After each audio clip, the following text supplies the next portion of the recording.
السلام علیکم ورحمۃ اللہ وبرکاتہ۔ نحمد و نصلی علی رسولہ الکریم، اما بعد فاعوذ باللہ من الشیطان الرجیم، بسم اللہ الرحمن الرحیم۔ یا بنی آدم قد انزلنا علیکم لباسا یواری سوآتکم وریشا ولباس التقوی ذالک خیر، صدق اللہ العظیم۔ اللہ تبارک و تعالیٰ کا بہت ہی بڑا احسان و عزم ہوا کہ اللہ نے مجھے اور آپ کو اس بارونق مجلس میں بیٹھنے کی توفیق نصیب فرمائی۔ میں آپ جیسے معزز و مکرم ماؤں اور بہنوں کے سامنے لباس اور بے حیائی کے موضوع پر گفتگو کرنے جا رہی ہوں۔ میں اپنے آپ کو بڑی خوش نصیب سمجھتی ہوں کہ میں آپ کے سامنے کچھ لب کشائی کرنے جا رہی ہوں۔ مجھے امید ہے آپ میری باتوں کو غور سے سماعت فرمائیں گے۔ میری پیاری بہنوں، آپ صلی اللہ علیہ وسلم نے ارشاد فرمایا کہ میں نے اپنے زمانے میں یہ دو فرقے کبھی نہیں دیکھی، نہ یہ دو جماعتیں دیکھی، نہ یہ دو قومیں دیکھی جو آنے والی ہیں۔ آپ صلی اللہ علیہ وسلم نے فرمایا کہ ان میں سے ایک قوم ایسی ہوگی جو بے حیائی پر اتر آئیں گی، اور ایک قوم ایسی ہوگی جو ظلم و زیادتی پر اتر آئیں گی۔ میری پیاری بہنوں، آپ سب دیکھ ہی رہی ہوں گی کہ ہر جگہ بے حیائی کا دور دورہ نظر آ رہا ہے۔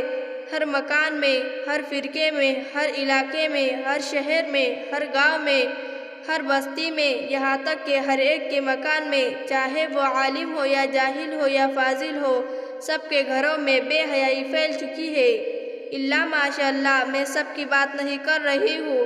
کچھ لوگ ایسے ہیں جن کے مکان اس بے حیائی سے محفوظ ہے، جن کو اللہ رب العزت نے اپنے فضل و کرم سے بچائے رکھا ہے۔ لیکن آج کے دور میں ہمارے ان مسلمان عورتوں کا حال دیکھیے۔ میری پیاری بہنوں، آج کی نوجوان لڑکیاں ایسا لباس پہنتی ہے جس کے آستین بالکل ہی چھوٹے ہوتے ہیں، جس سے ان کا سطر نظر آتا ہے۔ قصور پہننے والیوں کا نہیں ہے، بلکہ قصور تو ان لوگوں کا ہے جو انہیں لا کر دیتے ہیں۔ آپ صلی اللہ علیہ وسلم نے ارشاد فرمایا کہ تین طرح کی عورتیں ہیں۔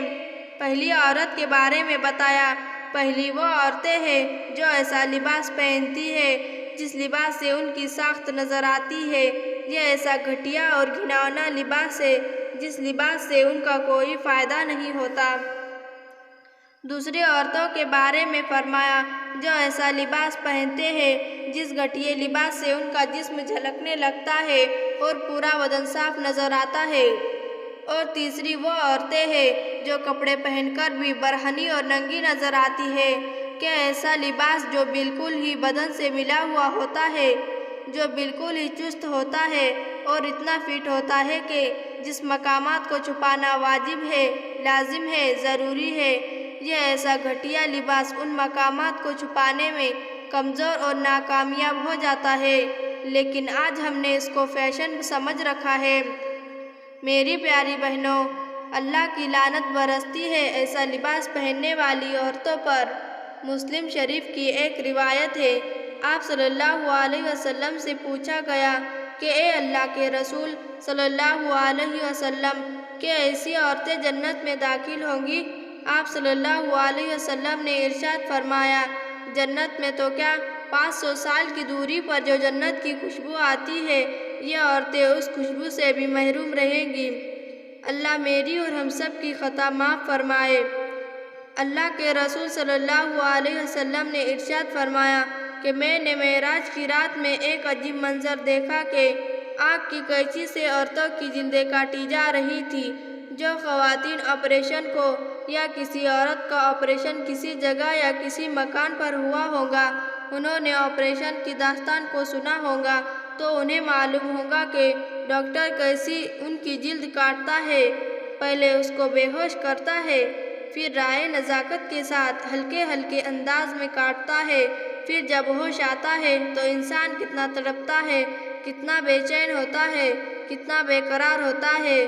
بہت احتیاط کے ساتھ اگر بے ہوش کر کے انسان کی جلد کاٹی جاتی تو انسان کتنا تڑپتا ہے۔ میری پیاری بہنوں، ذرا سوچو تو صحیح کہ آگ کی قینچی سے عورتوں کی جلدیں کاٹی جا رہی تھی تو اس وقت کا کیا عالم ہوگا۔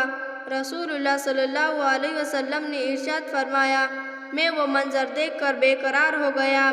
میں نے جبرائیل علیہ السلام سے پوچھا کہ یہ کون عورتیں ہیں اور ان پر یہ عذاب کیوں ہو رہا ہے؟